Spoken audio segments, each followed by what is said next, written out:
चैतन्य स्वभावी भगवान आत्मा अनादि अनंत शुद्ध चैतन्य मात्र है। ज्ञान मात्र है। मैं शुद्ध चैतन्य मात्र, ज्ञान मात्र, भगवान आत्मा हूँ।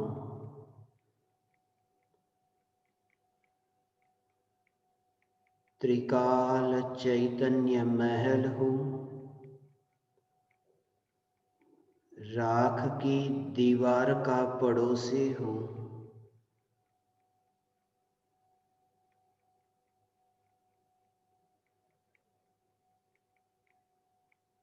चैतन्य महल के पड़ोस में राख की अनंत दीवारें बनी और बिखरी।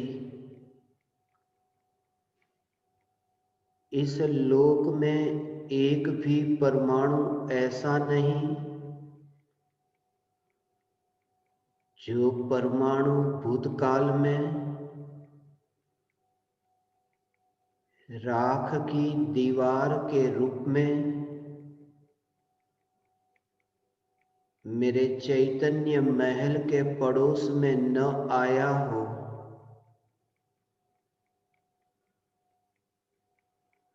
फिर भी राख की दीवार का एक भी परमाणु जड़ से चैतन्यमय न हुआ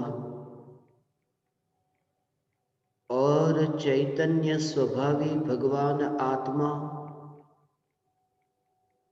एक समय के लिए जड़ न हुआ। यह त्रिकाल चैतन्य परमात्मा यही मैं हूँ।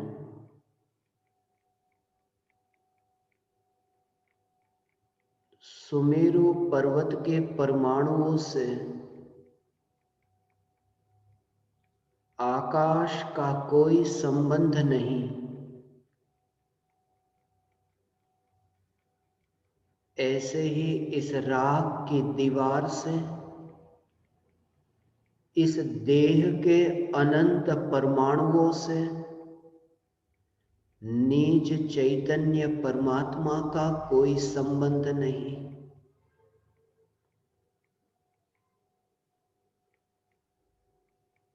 सारे जगत के पदार्थों को जाना, भोगा,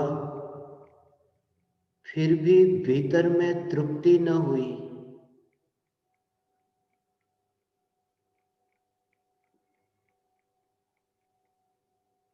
सुख की खोज करने वाला स्वयं सुख स्वरूप परमात्मा है।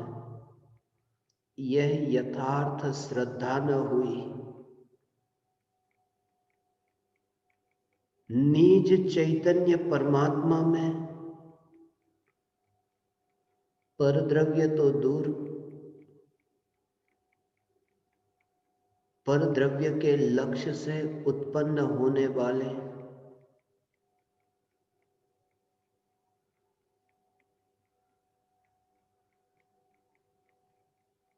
विकारी भाव भी नहीं है। मैं स्वयं परमात्मा हूँ। पर परमात्मा की खोज करके संतुष्ट होने की भावना, यह भी भटकने की भावना है। चैतन्य स्वरूप ऐसा परिपूर्ण है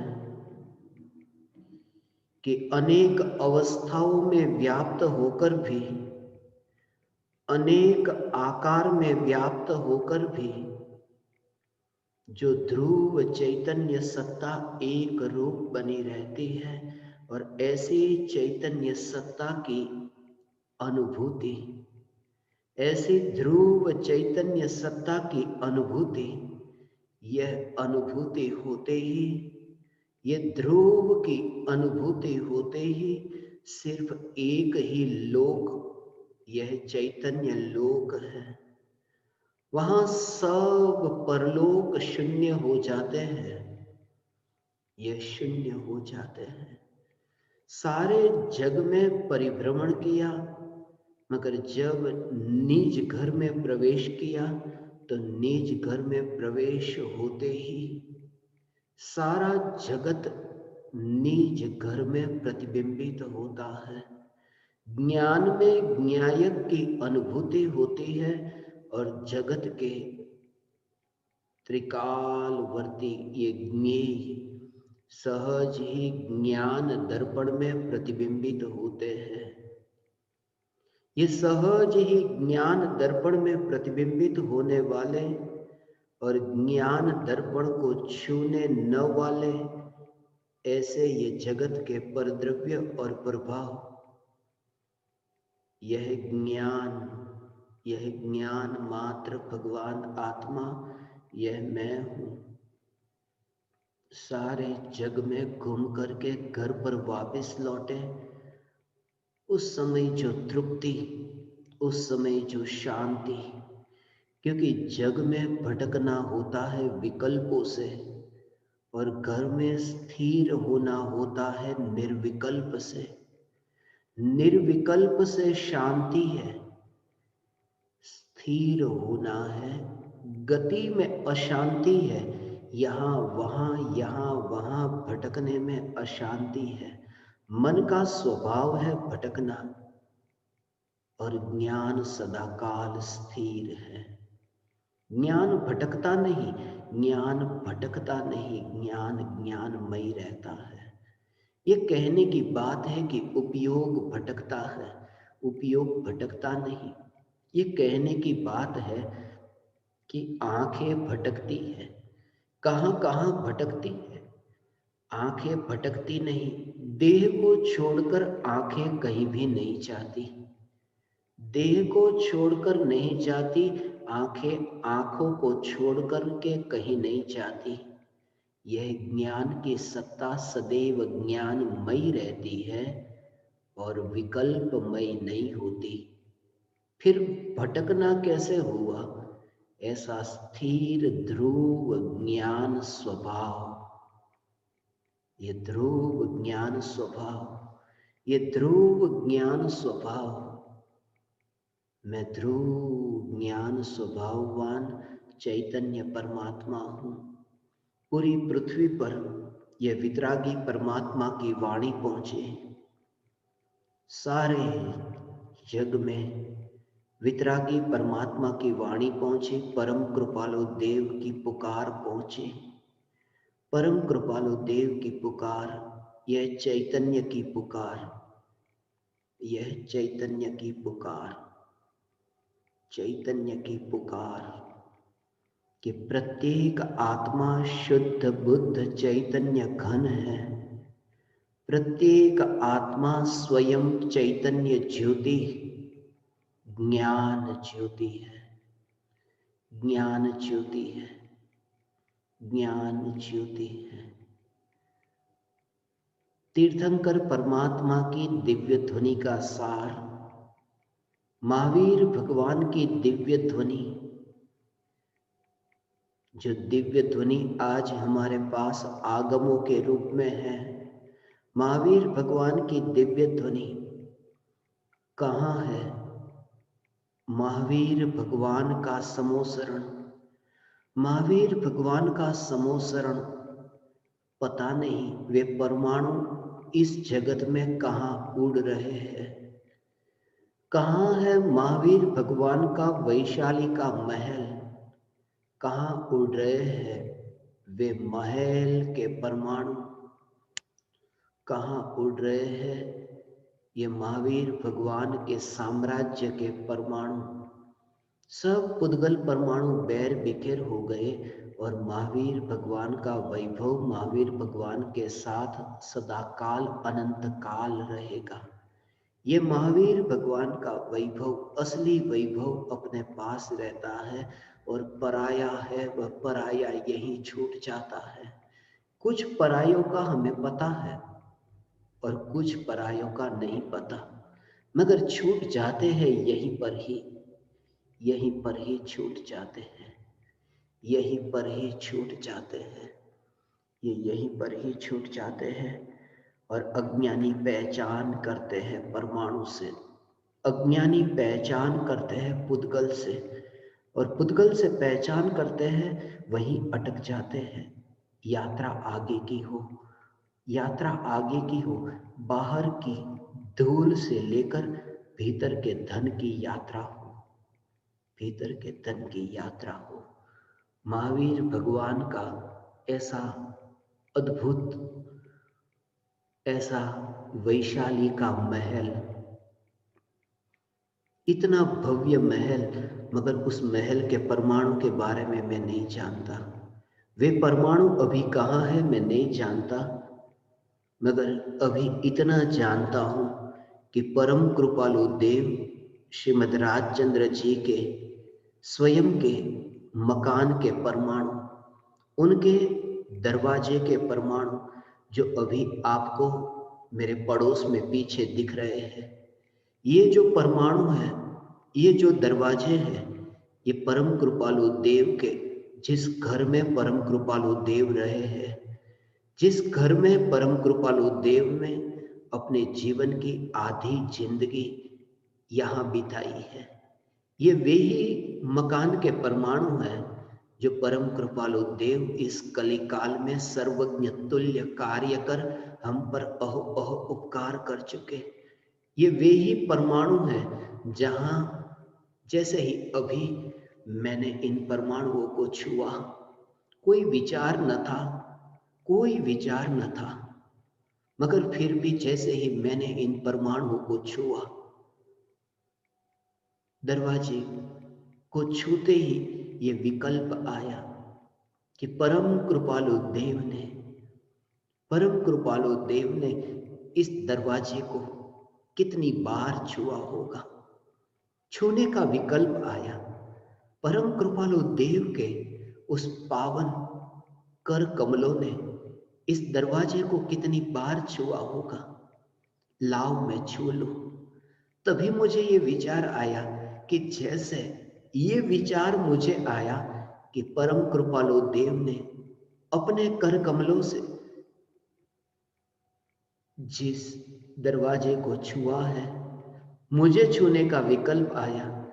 काश प्रत्येक जीव को ये विकल्प आए कि परम कृपालु देव ने जिस चैतन्य परमात्मा को छुआ है, उस परमात्मा को मैं भी छूऊं।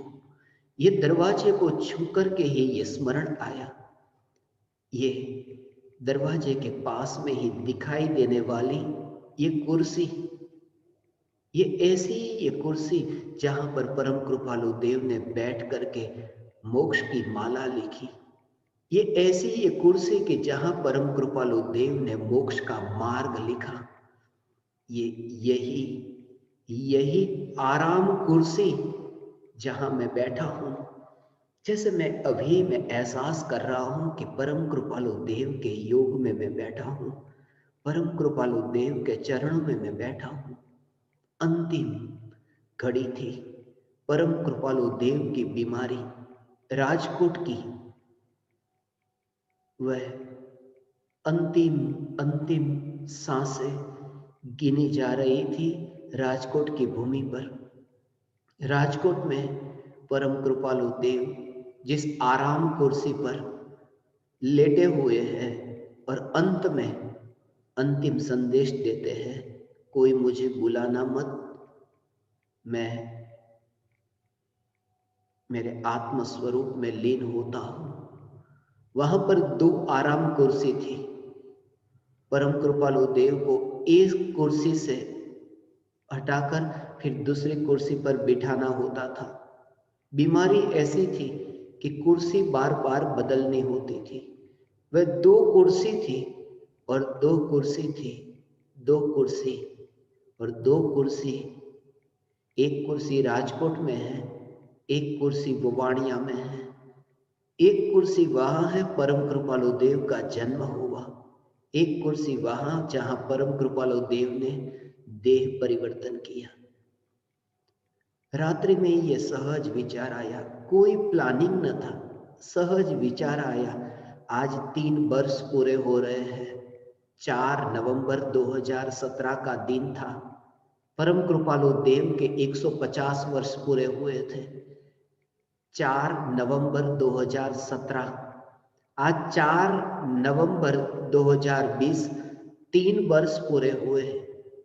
3 वर्ष के बाद ये विकल्प आया कि जिस महापुरुष की दिव्य ध्वनि पूरी पृथ्वी पर पहुंची और मैं घर पर वापस लौटा, आज वहां जाकर के परम कृपालु देव से मिलना है, परम कृपालु देव से मिलना है। मैं स्वयं मिलना चाहता था और जैसे ही मैं यहाँ आया कोई विचार न था, कोई विचार न था, मगर मुझे ये भाव आया यदि मैं यहाँ आया हूँ तो मेरे ज्ञान दीपक ये दर्शन से वंचित क्यों रहे।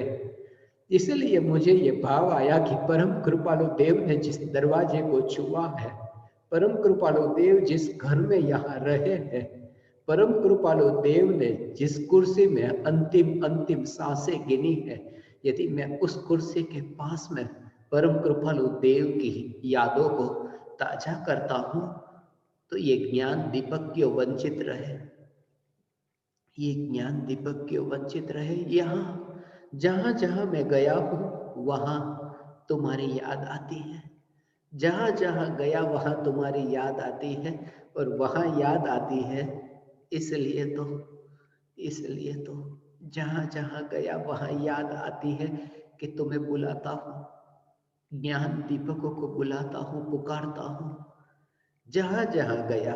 इसलिए यदि मैं न्यायक में गया तब भी ये याद आ गई कि हे ज्ञान दीपक, तुम भी न्यायक देव में निवास करो।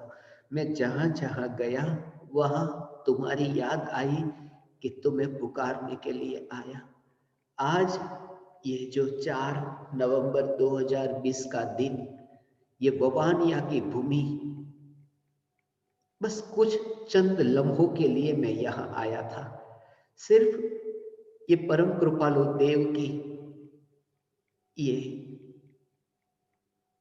पुरानी स्मृति को ताजा करने के लिए आया था।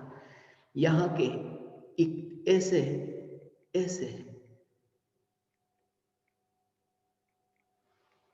पदार्थ की स्पर्श ना करने आया था। बार बार रात्रि में ये विचार चल रहा था, यही विचार चल रहा था। छठे सातवें गुणस्थान में झूलने वाले भावलिंगी संत, ये भावलिंगी संत का विचार चल रहा था। आत्मसिद्धि शास्त्र मिशन का सफल समापन का दिन और आज ही के दिन आत्मसिद्धि शास्त्र मिशन का कार्यक्रम रखा था। यही भावना भाई थी, कब वह समय आए छठे सातवें गुणस्थान में झूलना। भावलिंगी मुनि छठे सातवें गुणस्थान में पूरी पृथ्वी पर जहाँ गया, जिन्होंने अहोभाव से परम कृपालु देव को माना, पहचाना, पूजा, उन्होंने यही कहा कि अगली बार जब आप यहाँ आओ तो ववानिया की मिट्टी लेकर के आना। उमराला की मिट्टी लेकर के तो बहुत बार गया, प्रदेश भी गया उमराला की मिट्टी लेकर, आज ववानिया की मिट्टी लेने आया। मगर जब मैं मिट्टी को छू रहा था ये विकल्प आया कि ववानिया की मिट्टी लेने आया हूं या फिर ये राख की दीवार की मिट्टी को यहाँ छोड़ने आया हूं। ये राख की दीवार की मिट्टी, ये विकल्प आया। छठे सातवें गुणस्थान में जुलने वाले समय बहुत अल्प है। परम कृपालु देव के इस जन्म स्थान पर मैंने मृत्यु को देखा है। मैं मृत्यु को देखता हूं और ज्ञान दीपकों को ये पुकारता हूं कि बस इस मृत्यु से पहले एक समय का जो जीवन है, पर्याय की मृत्यु से पहले चैतन्य जीवन की तुम्हें अनुभूति हो।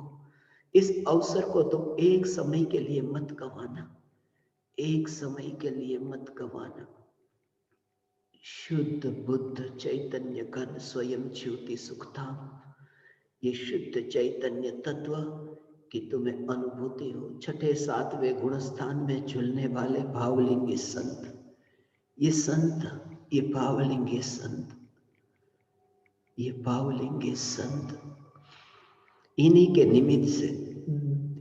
निमित्त से मैं छठे सातवें गुण स्थान में झूलूंगा। ये भाव भी मुझे आया। परम कृपालु देव के निमित्त से मैं उस छठे सातवें गुण स्थान की दशा में झूलूंगा। वह समय दूर नहीं। ये भाव भी मुझे आया जब मैंने ये दृश्य देखा जो मैं अभी आपको दिखा रहा हूं। ये दृश्य देखा, झूलने का दृश्य देखा कि परम कृपालु देव ने तो दूसरों के निमित्त से बहुत झूले, मगर मैं परम कृपालु देव के निमित्त से झूलूंगा। ये परम कृपालु देव, ये परम कृपालु देव का ये जो झूला है जिसे आप देखते हैं, ये झूला है जिस झूले को मैं छू रहा हूं अभी। यहाँ पर परम कृपालु देव झूले हैं, इस झूले पर परम कृपालु देव झूले हैं। और जब मैंने इस झूले को छुआ तो ये विकल्प आया, वहां तो शरीर झूला था, मगर परम कृपालु देव की भावना थी कि कब आत्मा छठे सातवें गुण स्थान में झूले, कब आत्मा छठे सातवें गुण स्थान में झूले, छठे सातवें गुण स्थान में झूले। जब मैंने ये देखा, ये दृश्य कि छठे सातवें गुण स्थान में यहाँ झूलना होता, ऐसा बच्चे का जैसे झूलना होता है, परम कृपालु देव का झूलना होता था। परम कृपालु देव का झूलना होता था। मुनिराज भी झूलते हैं, मगर झूले को झूले का आधार नहीं है। झूला झूले के आधार से नहीं चलता। झूले का आधार जो है वो झूलता नहीं है, वह ध्रुव है। वह ध्रुव ये जब मैंने अभी छुआ कि जिस ध्रुव के आश्रय से छठे सातवें गुण स्थान में झूलना होता है, चैतन्य की ध्रुवता, ये चैतन्य की ध्रुवता, ये चैतन्य की ध्रुवता के आश्रय से छठे सातवें गुण स्थान में झूलना होता है। ये दृश्य, यहाँ ऐसे ऐसे दृश्य है जो मैं अभी आपको बताऊं कि परम कृपालु देव ने जिस टेबल पर ये वाणी लिखी, जिस टेबल पर ये शास्त्र लिखे हैं, ये टेबल है जहां परम कृपालु देव ने ये वचनामृत लिखे हैं। ये परम कृपालु देव जहां पर खिड़की खोल करके परम कृपालु देव बाहर के जगत को देखते थे, बाहर के जगत को इस खिड़की खोल करके देखते थे। बाहर की खिड़की बहुत बार खोली, भीतर की ज्ञान की खिड़की खुली कि चैतन्य महल का दर्शन हुआ। बाहर की खिड़की खुलती है कि पुद्गल आकाश दिखता है, भीतर की खिड़की खुलती है कि चैतन्य गगन दिखता है, चैतन्य आकाश दिखता है। ये परम कृपालु देव की ये पावन भूमि, और इस भूमि पर जब मैं आया, यही विचार आया, परम कृपालु देव भी ये दोनों में झूले। ऐसे ये परम कृपालु देव का जन्म हुआ वावानिया में। जो गुजराती जानते हैं उन्हें ये पता होगा। अभी यही विकल्प आया जैसे ही मैं अंदर आया यहाँ पर कि परम कृपालु देव, यहाँ यही विकल्प आया। गुजराती जानते हैं, वे जानते होंगे, कपड़ा होता है ना, कपड़े के लिए कहते हैं पिताजी बचपन में हम कहते थे, बचपन में कहते थे, बापूजी कहते नवा नवा वावा लाव्या छिए, नवा नवा वावा, वावा हिंदी में बोलते नवा, नया नया। परम कृपालु देव ने वावा पहना था, कौन सा? नया। वावा पहना था नया, वावानिया, वावानिया, वावानिया, नवा नवा वावा, नया वस्त्र। उस आत्मा ने इस भूमि पर नया वस्त्र पहना था। जन्म हुआ, उस भूमि को भी वावा कपड़ा कहा। देह छूटा, राजकोट, कोट भी कपड़ा। जन्मभूमि भी कपड़े के नाम से और देह छूटा वह भी कपड़े के नाम से। वह महापुरुष ने इस देह को वस्त्र के रूप में ही देखा था। भावना पाते हैं हम भी परम कृपालु देव जैसे हो। भावना पाते हैं हे ज्ञान दीपक परम कृपालु देव, जब जब भी स्मरण में आते हैं मुझे 142 ज्ञान दीपक स्मरण में आते हैं।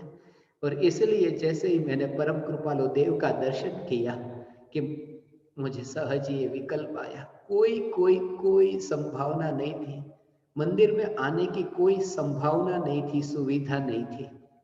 कोरोना का समय है, सब मंदिर बंद है, ताले ताले लगे हैं, सब मंदिर बंद है, ताले लगे। सिर्फ मैं तो यहाँ मिट्टी को छूने आया था, मिट्टी को छूने आया था। और यहाँ पर यहाँ के मैनेजर, यहाँ के ट्रस्टी, यहाँ के सब,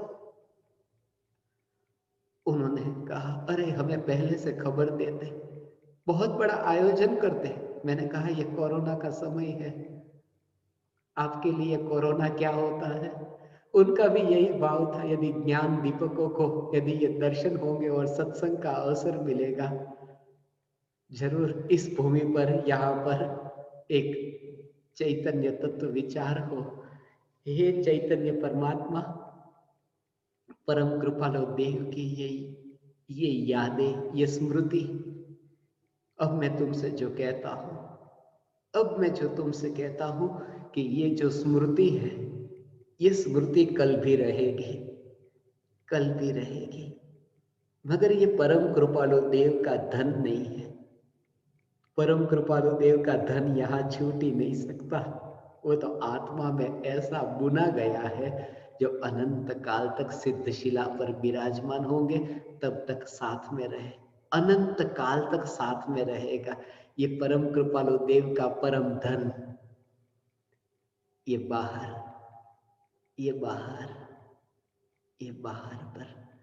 मैंने आपको बहुत बार कहा होगा, लकड़ी पर बैठने से पहले परम कृपालु देव ये लकड़ी की आराम कुर्सी पर बैठे थे, परम कृपालु देव। और प्रत्येक ज्ञानी की ये दशा होती है, प्रत्येक ज्ञानी की ये दशा होती है कि चिता पर शरीर बैठे उससे पहले ही वे जहां बैठते हैं उस लकड़ी की कुर्सी को चिता के रूप में देख लेते हैं।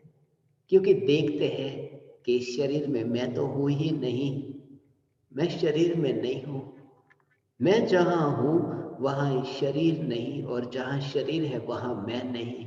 मैं सिर्फ ये अग्नि संस्कार की जो विधि है, जिस चिता पर इस राख की दीवार को लेटाया गया है, बस मैं दूर से सिर्फ दृष्टा हूं, दूर से सिर्फ देख रहा हूं। आज तक ऐसा कोई स्मशान न देखा था कि जिस स्मशान में आईना हो, मगर मैंने देखा स्मशान में आईना, स्मशान में दर्पण को देखा। लकड़ी की कुर्सी पर यह शरीर जब बैठता है, लेटता है, तब ज्ञान रूपी दर्पण जिसमें यह देह की क्रियाएं प्रतिबिंबित होती है, यह ज्ञान दर्पण, यह ज्ञान दर्पण, यह ज्ञान दर्पण मैं हूं, यह ज्ञान दर्पण मैं हूं। जब परम कृपालु देव का जन्म हुआ, कितना छोटा सा मकान था, किसी ने पहचाना होगा कि ये दरवाजे भविष्य में राजमहल के दरवाजे के रूप में पहचाने जाएंगे। मैं यही कहता हूं, हे ज्ञान दीपक, तुम्हें अपनी शक्ति का एहसास नहीं। आज तुम ज्ञान दीपक को, कल तुम नमो सिद्धाणम में पूजे जाओगे। कल तुम्हें नमो सिद्धाणम कह करके जगत के जीव आत्म साधना करेंगे। तुम यहाँ सिद्ध होने के लिए हो, तुम्हारा यहाँ आना सिद्धत्व की प्राप्ति के लिए है।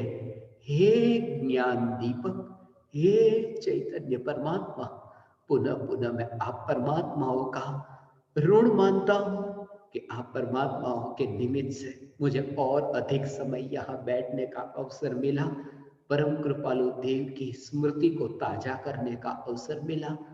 मैं आप समस्त परमात्माओं को प्रणाम करता हूँ और आपकी ओर से परम कृपालु देव को मैं प्रणाम करता हूँ।